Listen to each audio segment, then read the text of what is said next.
Изградба на неколку модерни кружни текови, гасификација, целосно инфраструктурно средување и урбанизирање на периферни зони од градот, се само дел од капиталните проекти во општина Кавадарци, а кои ќе бидат реализирани со парите од унгарскиот кредит.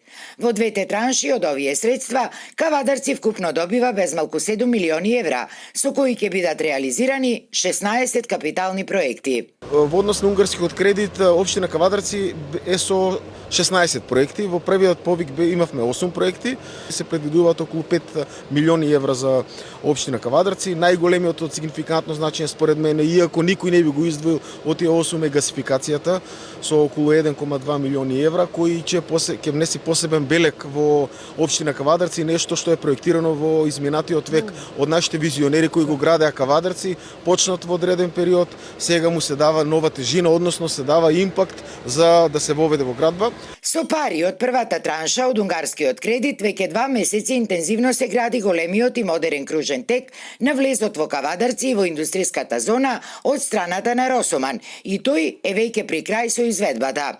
Според градоначалникот Митко Јанчев, станува збор за современо сообраќајно решение на површина од 2400 метри квадратни, со комплетна подземна инфраструктура, тротоари, сообраќајна сигнализација и со соодветно осветлување.